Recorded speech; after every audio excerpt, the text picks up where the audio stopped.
Spain is a world champion twice in this century. So it's the most successful and the strongest team in the 21st. Now, if you think that Spain was, I don't want to say nobody, but nobody sort of took it a lot in consideration in the 20th century, that's for sure. So in a few decades, they became great. That's a lesson to everybody. Everybody can become great if they work on it, if they want it, and if they understand it. In football, I was always told that finals, you don't play, you win them. And Spain won playing. It won playing, it won convincingly. There is nothing to be said, though I imagine that in Argentina, people will question the referee that showed the second yellow card to Enzo Fernandez. I also had my doubts at the moment, but when VAR did not intervene, and it had the right to intervene because new rules in the World Cup allow them to intervene on the second yellow, they did not. So probably the referee saw something which we didn't see. Let's put it that way. But I'm sure Argentina will discuss it for many, many weeks, if not months. In Spain, they also have issues to discuss, but when you win, you don't tend to remember the past. You just enjoy the present. So they will not remember what happened on the 7th or 89th minute. So this was a very, very exciting World Cup because it was very unpredictable in every game. And the best team won.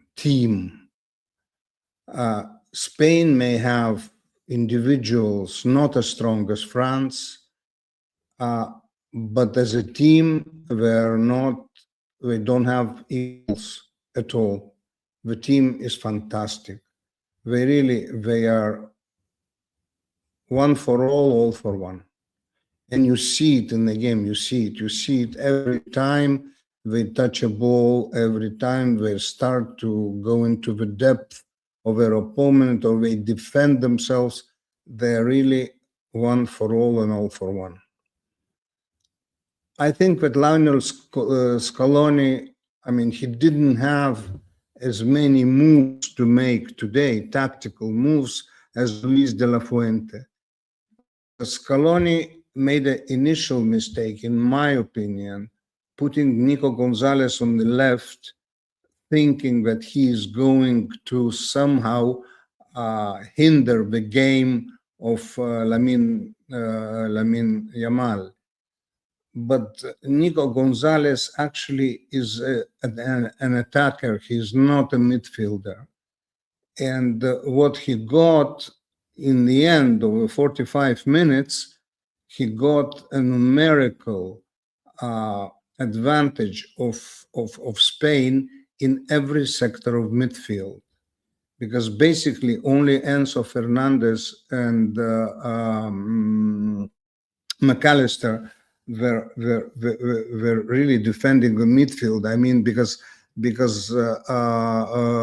Rodrigo de Paul was more dedicated to the right wing where Cucurella plays, and he has a great World Cup. He's very quick, and everything goes well for him in these weeks. So he was more vigilant there on Argentina's right.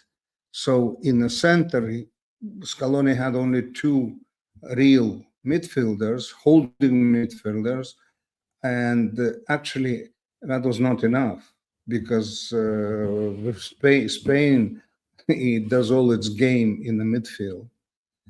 And then at the beginning of the second half, Scaloni substituted Nico Gonzalez with Paredes. Paredes immediately got a yellow card, so he was hindered himself. I mean, he was very careful, though it didn't seem to me that he was so careful as he should have been. And De La Fuente, he just felt that the moment Spain was losing a little bit of its energy, he had the people who could come in and reverse the tendency. So if, for instance, Pedri came in and Ferran Torres, who eventually decided the match, obviously he gave another gear to the team. So he was responding to any move of Scaloni. He was responding with even a stronger move. So, and then Nico Williams came in to the left. They had the Yamal on the right, Nico on the left, and sort of that is already a heavy a load to carry for Argentina. It's a lot to defend, a lot of territory. And then the red card, Enzo Fernandez, you may agree, you may not agree. I say it was 50-50, but I think that Sibarsi really staged sort of a little bit of theater. But anyway, referee decided, VAR decided, okay, let's agree that was the right decision. And then in 10 men, that was already basically it. The only thing Argentina could have hoped are penalties, but I mean, penalties are a lottery themselves. I think it's better that Spain won on playing extra time than winning on penalties. And I don't think, well, anyway, Argentina would have been happy to win on penalties for sure. And nobody would remember that they won on penalties. Lately, we have a lot of finals in this century on penalties. Italy, France, 4 years ago, France, Argentina. So it's not new in football. And by the way, the last final in the United States was decided on penalties, Brazil, Italy. So, but I'm sort of glad that Spain scored, really, I must admit, because I didn't want those penalties to happen.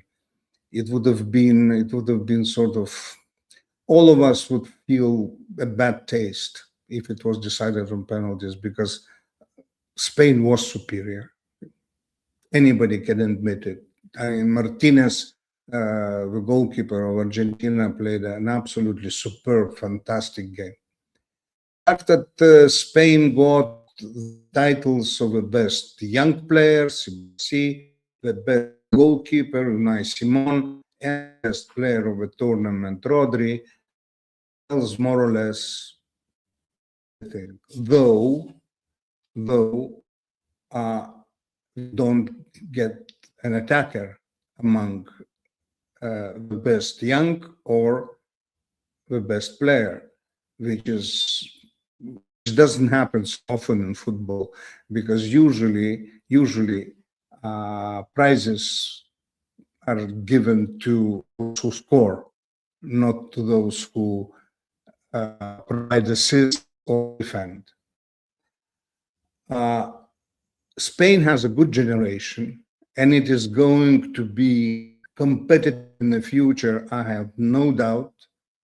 It's a generation of Pedri, it's a generation of Yamal, it's a generation of Nico Williams, it's a generation of Sibarsi, and coming. And Luis de la Fuente, who is a coach who came through federal ranks, he knows the young ones. And I think that this France has a future. And now we are talking about Argentina. We are talking about Argentina post-Messi, as we talked about Argentina post-Maradona. And it will take time to rebuild the Argentinian side will take time because Lionel Scaloni, he relied a lot on the old guard, the ones that won the World Cup 4 years ago. And this generation has basically, let's say, if we generalize, it's come to an end. And I don't think that Messi is going to play the next World Cup. I really don't think. Though, with talent, you can never say. But I saw him share tears today, and my feeling was that he himself felt that it's the last one, and he had to win the second World Cup. Well, it didn't happen. He still will remain in football history. Pelé, Maradona, and Messi, in my opinion, are the greatest players that we have seen, or we have heard, or we have read about. And Messi is never going to leave history. He's going to be there. And we'll see his goals for a long time to come. But Argentina, as a football superpower, it has to rebuild itself. How long it will take, nobody can say. Spain won the World Cup in 2010 in South Africa and won it now. 16 years passed, very short period. The national team was rebuilt really in record times. Will Argentina be able to do it? I'm not that sure. I really am not that sure, because Argentinian talents are more sporadic than systematic.